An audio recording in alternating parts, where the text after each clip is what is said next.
ಸಖತ್ ಖಾರ ಬಣ್ಣ ಮತ್ತು ರುಚಿ ಆಚಿ ಚಿಲ್ಲಿ ಪೌಡರ್.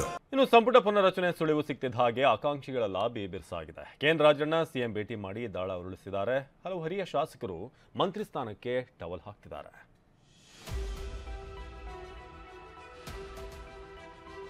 ದೇವರು ಇಲ್ಲೇ ಇದ್ದಾರೆ. ನಮ್ಮ ಸಿದ್ದರಾಮಯ್ಯ ಅವರೇ ದೇವರು, ಡಿ.ಕೆ. ಶಿವಕುಮಾರ್ ಅವರೇ ದೇವರು, ಮತ್ತೆ ಯಾರು?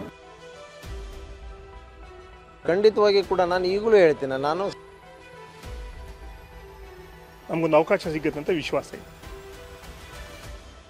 ಸಚಿವ ಸಂಪುಟ ಪುನಾರಚನೆನಾ, ವಿಸ್ತರಣೆನಾ, ನಾಯಕತ್ವ ಬದಲಾವಣೆಯ ಕಾಂಗ್ರೆಸ್ ಕ್ರಾಂತಿಯ ನಡುವೆ ಬಂದ ಬಿಹಾರ ಚುನಾವಣೆ ಇಂಟರ್ವಲ್ ಮುಗಿದು ಅಧಿಕಾರದ ಅದಲು ಬದಲು ಚರ್ಚೆಯ ಸೆಕೆಂಡ್ ಹಾಫ್ ಶುರುವಾಗಿದೆ. ಕ್ಲೈಮ್ಯಾಕ್ಸ್ ಹತ್ತಿರ ಬರ್ತಿದ್ದಂತೆ ದೆಹಲಿ ಅಂಗಳಕ್ಕೆ ಶಿಫ್ಟ್ ಆಗಿದೆ. ಸಚಿವ ಸ್ಥಾನದ ಆಕಾಂಕ್ಷಿಗಳು ಲಾಬಿ ಶುರು ಮಾಡಿದ್ದಾರೆ. ದೇವರು ಇಲ್ಲೇ ಇದ್ದಾರೆ. ನಮ್ಮ ಸಿದ್ದರಾಮಯ್ಯ ಅವರೇ ದೇವರು, ಡಿ.ಕೆ. ಶಿವಕುಮಾರ್ ಅವರೇ ದೇವರು, ಮತ್ತೆ ಯಾರು? ಸಿಎಂ ಸಿದ್ದರಾಮಯ್ಯ ದೆಹಲಿಗೆ ಹಾರೋ ಮುನ್ನ ರಾಜಣ್ಣ ಭೇಟಿಯಾಗಿದ್ರು. ಈ ವೇಳೆ ಸುಮಾರು 20 ನಿಮಿಷಗಳ ಕಾಲ ನಡೆದ ಪ್ರತ್ಯೇಕ ಮಾತುಕತೆಯಲ್ಲಿ ಸಚಿವ ಸ್ಥಾನದ ವಿಚಾರವಾಗಿ ಚರ್ಚೆ ನಡೆಸಿದ್ದಾರೆ. Rajanna CM secret meeting. Siddaramaiah ಜೊತೆ ಮಾತುಕತೆ ವೇಳೆ ಮಂತ್ರಿ ಸ್ಥಾನಕ್ಕಿಂತ ತಪ್ಪು ಅಭಿಪ್ರಾಯ ಹೋಗಲಾಡಿಸಿ ಅಂತ ಮನವಿ ಮಾಡಿದ್ರು. ಇದಕ್ಕೆ ಪ್ರತಿಕ್ರಿಯೆ ನೀಡಿದ ಸಿಎಂ, ಎಲ್ಲಾ ಸರಿಯಾಗಿದೆ, ಯಾವುದೇ ತೊಂದರೆ ಇಲ್ಲ, ಬಾರಯ್ಯ ಡೆಲ್ಲಿಗೆ ಹೋಗ್ಬರೋಣ ಅಂತ ಕರೆದ್ರು.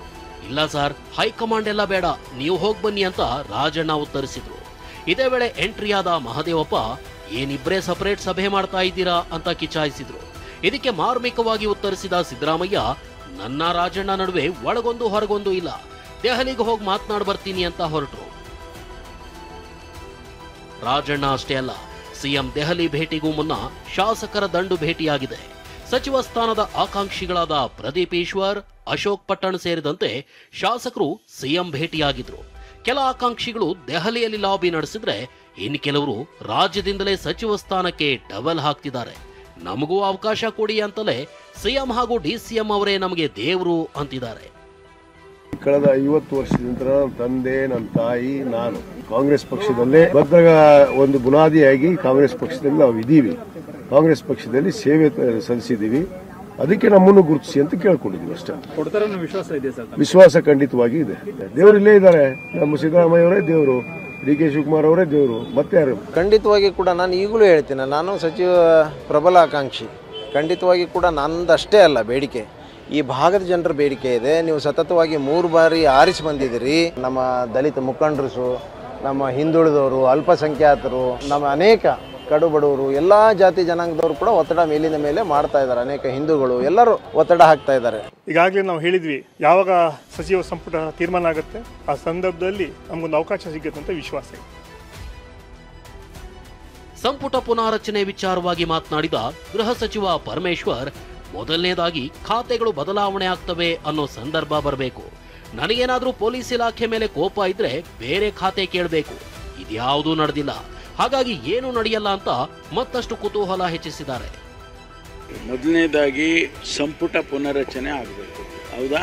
ಆಗ ಖಾತೆಗಳು ಬದಲಾವಣೆ ಆಗ್ತವೆ ಅನ್ನೋ ಸಂದರ್ಭ ಬರಬೇಕು. ಬಂದಾಗ ನನಗೇನಾದರೂ ಪೊಲೀಸ್ ಇಲಾಖೆ ಮೇಲೆ ಕೋಪ ಇದ್ರೆ ಅಥವಾ ಇಷ್ಟ ಇಲ್ಲದೆ ಇದ್ರೆ ಕೇಳಬೇಕು. ಇವ್ಯಾವೂ ನಡೆದಿಲ್ಲಲ್ಲ, ಇದ್ಯಾವುದೂ ನಡೆದಿಲ್ಲ.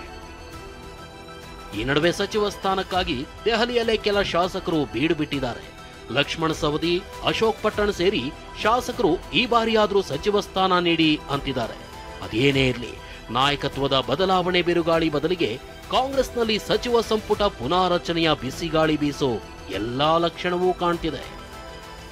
Bureau report, ಟಿವಿ9. ಸಿಎಂ ಸಿದ್ದರಾಮಯ್ಯನವರ ಧರ್ಮಪತ್ನಿ ಪಾರ್ವತಿ ಅವರ ಆರೋಗ್ಯದಲ್ಲಿ ಏರುಪೇರಾಗಿದೆ. ನಿನ್ನೆ ಅವರನ್ನ ತುರ್ತಾಗಿ ಬೆಂಗಳೂರಿನ ಶೇಷಾದ್ರಿಪುರಂನಲ್ಲಿರುವಂಥ ಅಪೋಲೋ ಆಸ್ಪತ್ರೆಗೆ ದಾಖಲಿಸಲಾಯಿತು. ದೆಹಲಿಯಿಂದ ಬಂದಿಳಿಸಿದ್ದಂತೆ ನಿನ್ನೆ ತಡರಾತ್ರಿ ಸಿದ್ದರಾಮಯ್ಯನವರು ನೇರವಾಗಿ ಆಸ್ಪತ್ರೆಗೆ ತೆರಳಿ ಪತ್ನಿ ಆರೋಗ್ಯದ ಬಗ್ಗೆ ಮಾಹಿತಿ ಪಡೆದುಕೊಂಡರು. ಬಳಿಕ ಮಾತನಾಡಿದ ಮುಖ್ಯಮಂತ್ರಿ ಸಿದ್ದರಾಮಯ್ಯ, ಪತ್ನಿಯ ಆರೋಗ್ಯ ಸ್ಥಿರವಾಗಿದೆ, ಏನು ಸಮಸ್ಯೆ ಇಲ್ಲ, ಶ್ವಾಸಕೋಶ ಸೋಂಕು ಇದೆ, ಈಗ ಸುಧಾರಣೆ ಕಾಣ್ತಾ ಇದೆ, ಇನ್ನು 2 ರಿಂದ 3 ದಿನ ಆಸ್ಪತ್ರೆಯಲ್ಲಿ ಇರಬೇಕಾಗುತ್ತೆ ಅಂತ ವೈದ್ಯರು ಹೇಳಿರೋದಾಗಿ ಸಿಎಂ ಹೇಳಿದರು.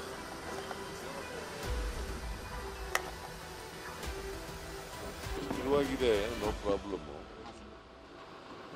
ಸ್ಟೇಬಲ್ ಆಗಿದೆ, ಈಗ ಇಂಪ್ರೂವ್ ಆಗ್ತಾ ಇದೆ. ಎಷ್ಟು ದಿನ ಇರಬೇಕು ಅಂತ ನೋಡೋಣ, ಒಂದು 2-3 ದಿನ ಇರಬೇಕಾಗುತ್ತೆ. ಮೈನರ್ ಲಂಗ್ ಇನ್ಫೆಕ್ಷನ್ ಆಗಿದೆ.